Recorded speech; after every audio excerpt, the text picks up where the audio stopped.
ನಮಸ್ಕಾರ. ವೃಶ್ಚಿಕ ರಾಶಿಯವರಿಗೆ ಏಪ್ರಿಲ್ ತಿಂಗಳ ಕೆಲವು ದಿನಗಳು ತುಂಬಾನೇ ಮುಖ್ಯವಾಗಿವೆ. ಒಂದು ದೊಡ್ಡ ಪರಿವರ್ತನೆ ಕಾದಿದೆ ಅಂತ ಹೇಳಲಾಗ್ತಿದೆ. ಹಾಗಾದ್ರೆ ಏನದು ಬದಲಾವಣೆ? ಬನ್ನಿ ಈ ವಿಶ್ಲೇಷಣೆಯಲ್ಲಿ ನೋಡೋಣ. ಏಪ್ರಿಲ್ 25ರಿಂದ 28 ಈ 4 ದಿನಗಳಿದೆಯಲ್ಲ, ಇದು ವೃಶ್ಚಿಕ ರಾಶಿಯವರ ಜೀವನದಲ್ಲಿ ಒಂದು ದೊಡ್ಡ ತಿರುವು ತರಲಿದೆ. ಒಂದು ಸತ್ಯ ಹೊರಬರಲಿದೆ, ಅದು ಎಲ್ಲವನ್ನೂ ಬದಲಾಯಿಸ್ಬಿಡಬಹುದು. ಇದು ಬರೀ 4 ದಿನಗಳಲ್ಲ, ಇದೊಂದು ಸಂಪೂರ್ಣ ಪರಿವರ್ತನೆಯ ಸಮಯ.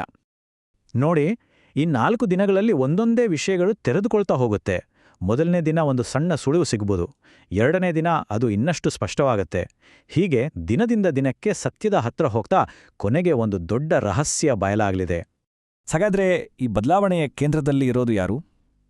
ಇಲ್ಲಿ 2 ಮುಖ್ಯ ಪಾತ್ರಗಳು ಬರ್ತವೆ. ಒಬ್ರು ನಾವು ಅತೀವವಾಗಿ ನಂಬುವ ಆಪ್ತರು, ಇನ್ನೊಬ್ರು ಈ ಇಡೀ ಸನ್ನಿವೇಶವನ್ನೇ ಬದಲಾಯಿಸುವಂತಹ ಒಬ್ಬ ವೇಗವರ್ತಕ. ಕೇಳೋದಕ್ಕೆ ಸ್ವಲ್ಪ ಕಷ್ಟ ಆಗ್ಬೋದು, ಆದರೆ ಅತಿ ಹೆಚ್ಚು ನಂಬಿಕೆ ಇಟ್ಟಿರುವ ವ್ಯಕ್ತಿಯ ಬಗ್ಗೆಯೇ ಒಂದು ಸತ್ಯ ಹೊರಬರಲಿದೆ ಅಂತ ಹೇಳಲಾಗ್ತಿದೆ. ಇದು ನಮ್ಮ ನಂಬಿಕೆಯ ಅಡಿಪಾಯವನ್ನೇ ಅಲುಗಾಡಿಸಿಬಿಡುವಷ್ಟು ಶಕ್ತಿಯುತವಾಗಿರ್ಬೋದು. ಹಿಂದೆಲ್ಲ ಇದೇನೂ ಇಲ್ಲ ಅಂತ ನಾವು ನಿರ್ಲಕ್ಷ್ಯ ಮಾಡಿದ್ದ ಸಣ್ಣ ಸಣ್ಣ ವಿಷಯಗಳೆಲ್ಲ ಈಗ ಮತ್ತೆ ನೆನಪಿಗೆ ಬರುತ್ತೆ. ಅವರ ಮಾತು, ಅವರ ನಡವಳಿಕೆ ಎಲ್ಲವನ್ನೂ ನಾವು ಹೊಸ ದೃಷ್ಟಿಯಿಂದ ನೋಡಕ್ಕೆ ಶುರು ಮಾಡ್ತೀವಿ. ಕೆಲವು ಸಂದರ್ಭಗಳಲ್ಲಿ ಅವರು ಯಾಕೆ ಸುಮ್ಮನೆ ಇದ್ರು ಅನ್ನೋದು ಈಗ ಅರ್ಥವಾಗುತ್ತೆ. ಒಟ್ನಲ್ಲಿ ಈ ವ್ಯಕ್ತಿ ಪೂರ್ತಿಯಾಗಿ ಪ್ರಾಮಾಣಿಕವಾಗಿಲ್ಲ ಅನ್ನೋ ಒಂದು ಅರಿವು ಮೂಡಕ್ಕೆ ಶುರುವಾಗುತ್ತೆ. ಈ ಸತ್ಯ ಹೊರಗೆ ಬರೋದಕ್ಕೆ ಒಬ್ಬ ನಿಗೂಢ ವ್ಯಕ್ತಿ ಕಾರಣರಾಗ್ತಾರೆ. ಅವರ ಹೆಸರು ಪಿ ಅಕ್ಷರದಿಂದ ಶುರುವಾಗ್ಬೋದು ಅಂತ ಹೇಳಲಾಗ್ತಿದೆ. ಆದರೆ ಈ ವ್ಯಕ್ತಿ ಯಾರು, ಅವರ ಉದ್ದೇಶವೇನು, ಇದೆಲ್ಲ ಒಂದು ದೊಡ್ಡ ಪ್ರಶ್ನೆಯಾಗೇ ಉಳಿಯುತ್ತೆ. ಹಾಗಾದ್ರೆ ಈ ಇಬ್ಬರು ವ್ಯಕ್ತಿಗಳ ನಡುವಿನ ವ್ಯತ್ಯಾಸವನ್ನ ನೋಡಿ. ಒಂದು ಕಡೆ ನಮ್ಮ ಆಪ್ತರು, ಅವರ ಜೊತೆ ನಾವು ರಹಸ್ಯಗಳನ್ನ ಹಂಚ್ಕೊಂಡಿರ್ತೀವಿ, ಅವರು ನಮಗೆ ಬೆಂಬಲವಾಗಿ ನಿಂತಿರ್ತಾರೆ. ಇನ್ನೊಂದು ಕಡೆ ಈ ಪಿ ಅನ್ನೋ ವ್ಯಕ್ತಿ, ಇವರು ಸತ್ಯವನ್ನು ಹೊರಗೆ ತರ್ತಾರೆ, ಆದರೆ ಇವರ ಉದ್ದೇಶ ಏನು ಅಂತಾನೆ ಗೊತ್ತಾಗಲ್ಲ. ಇವರ ಬರುವಿಕೆ ಒಂದು ರೀತಿ ಅಸ್ವಸ್ಥತೆಯನ್ನ ಉಂಟು ಮಾಡಬಹುದು. ಹಾಗಾಗಿ ನಮ್ಮ ಆಪ್ತರ ನಿಷ್ಠೆ ಪ್ರಶ್ನೆಗೊಳಗಾದ್ರೆ ಈ ಪಿಯ ಪಾತ್ರ ಒಂದು ಒಗಟಾಗಿಯೇ ಉಳಿಯುತ್ತೆ. ಸರಿ, ಈ ವೈಯಕ್ತಿಕ ಬದಲಾವಣೆಗಳು ಬರೀ ಅಷ್ಟಕ್ಕೆ ಸೀಮಿತವಾಗಿರಲ್ಲ. ಇದು ಹಣಕಾಸು ಮತ್ತು ಕುಟುಂಬದ ವಿಷಯಗಳ ಮೇಲೂ ಹೇಗೆ ಪರಿಣಾಮ ಬೀರಬಹುದು ಅಂತ ಈಗ ನೋಡೋಣ. ಹಣಕಾಸಿನ ವಿಚಾರದಲ್ಲಿ ತುಂಬಾನೇ ಎಚ್ಚರಿಕೆ ಬೇಕು. ಯಾರಾದ್ರೂ ತುಂಬಾನೇ ಒಳ್ಳೆ ಆಫರ್ ಅಂತ ಬಂದ್ರೆ ಒಂದು ಕ್ಷಣ ಯೋಚನೆ ಮಾಡಿ, ಇದು ನಿಜವಾಗ್ಲೂ ಸಾಧ್ಯನಾ ಅಂತ ಪ್ರಶ್ನಿಸಿ. ಯಾವುದೇ ಡಾಕ್ಯುಮೆಂಟ್ ಇದ್ರೂ ಅದನ್ನ ಸರಿಯಾಗಿ ಓದಿ ಎಲ್ಲಾ ವಿವರಗಳನ್ನ ಕೇಳಿ. ಅಷ್ಟೇ ಅಲ್ಲ, ಯಾವುದೇ ದೊಡ್ಡ ಆರ್ಥಿಕ ನಿರ್ಧಾರ ತಗೊಳ್ಳೋ ಮುಂಚೆ ಬೇರೆಯವರ ಅಂದ್ರೆ 3ನೇ ವ್ಯಕ್ತಿಯ ಸಲಹೆ ಪಡೆಯೋದು ತುಂಬಾನೇ ಮುಖ್ಯ. ಹಣಕಾಸಿನಂತೆ ಕುಟುಂಬದಲ್ಲೂ ಕೆಲವು ಗೊಂದಲಗಳು ಏಳಬಹುದು. ಎದ್ದಿಟ್ಟಿದ್ದ ಭಿನ್ನಾಭಿಪ್ರಾಯಗಳು ಈಗ ಹೊರಬರಬಹುದು. ದೀರ್ಘಕಾಲದಿಂದ ಬಚ್ಚಿಟ್ಟಿದ್ದ ರಹಸ್ಯಗಳು ಬಯಲಾಗಬಹುದು. ಆ ಪಿ ಅನ್ನೋ ವ್ಯಕ್ತಿಯಿಂದ ಶುರುವಾದ ಈ ಬಹಿರಂಗಪಡಿಸುವಿಕೆ ಕುಟುಂಬದ ಸಂಬಂಧಗಳ ಮೇಲೂ ಪರಿಣಾಮ ಬೀರಬಹುದು. ಈ ಸಮಯದಲ್ಲಿ ಯಾರು ನಿಜವಾಗಿಯೂ ನಮ್ಮ ಜೊತೆ ನಿಲ್ತಾರೆ ಅನ್ನೋ ಸ್ಪಷ್ಟ ಚಿತ್ರಣ ಸಿಗುತ್ತೆ. ಇಂಥ ಸಮಯದಲ್ಲಿ ಕೋಪ ಮಾಡ್ಕೊಳ್ಳೋದು ತುಂಬಾ ಸಹಜ.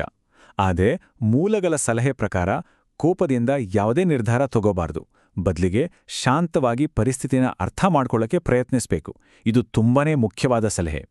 ಹಾಗಾದ್ರೆ ಇಷ್ಟೆಲ್ಲ ಸವಾಲುಗಳು, ಭಾವನಾತ್ಮಕ ಒತ್ತಡಗಳು ಬಂದಾಗ ಅದನ್ನ ನಿಭಾಯಿಸೋದು ಹೇಗೆ? ನಮ್ಮೊಳಗಿನ ಶಾಂತಿಯನ್ನ ಕಂಡುಕೊಳ್ಳೋ ದಾರಿ ಯಾವುದು? ಬನ್ನಿ ಅದ್ರ ಬಗ್ಗೆ ಮಾತಾಡೋಣ. ಒಂದು ವಿಷಯ ನೆನಪಿನಲ್ಲಿಡಬೇಕು. ಈ ಒತ್ತಡ ಇದೆಯಲ್ಲ, ಇದು ನಮ್ಮನ್ನ ದುರ್ಬಲಗೊಳಿಸೋಕ್ ಬಂದಿಲ್ಲ, ಬದಲಿಗೆ ನಮ್ಮನ್ನ ಇನ್ನಷ್ಟು ಬಲಶಾಲಿ ಮಾಡೋದಕ್ಕೆ ಬಂದಿದೆ.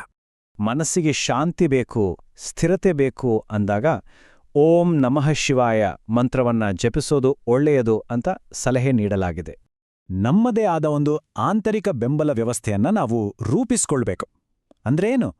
ಮನಸ್ಸಿನಲ್ಲಿ ಓಡೋ ಸಾವಿರಾರು ಆಲೋಚನೆಗಳನ್ನ ನಿಯಂತ್ರಿಸೋಕೆ ಧ್ಯಾನ ಮಾಡೋದು, ಶಿವ ಅಥವಾ ಸುಬ್ರಹ್ಮಣ್ಯ ಸ್ವಾಮಿಯಂತಹ ದೈವಿಕ ಶಕ್ತಿಯ ಜೊತೆ ಸಂಪರ್ಕ ಸಾಧಿಸೋಕೆ ಪ್ರಾರ್ಥನೆ ಮಾಡೋದು, ಮತ್ತೆ ಸ್ವಲ್ಪ ಸಮಯ ಎಲ್ಲದರಿಂದ ದೂರ ಇದ್ದು ನಮ್ಮ ಒಳಮನಸ್ಸಿನ ಧ್ವನಿಯನ್ನ ಕೇಳಿಸ್ಕೊಳ್ಳೋದು. ಇವೆಲ್ಲವೂ ಈ ಒತ್ತಡವನ್ನು ನಿಭಾಯಿಸೋಕೆ ಸಹಾಯ ಮಾಡುತ್ತೆ. ಸರಿ, ಇಷ್ಟೆಲ್ಲ ಕಷ್ಟ, ಗೊಂದಲಗಳ ನಂತರ ಏನಾಗತ್ತೆ?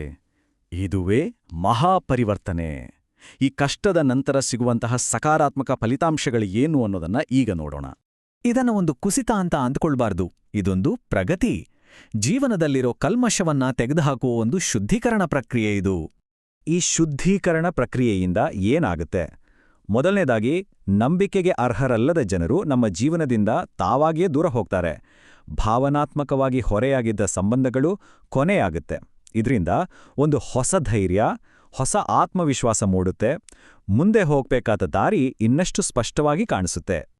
ಕೊನೆಗೆ ಒಂದು ಮಾತನ್ನ ನಂಬೇಕು, ಏನೇನ್ ನಡೆದ್ರೂ ಅದು ನಮ್ಮ ಉಳಿತಿಗಾಗಿಯೇ ನಡೀತದೆ. ಹಾಗಾದ್ರೆ ಕೊನೆಯದಾಗಿ ಒಂದು ಪ್ರಶ್ನೆ.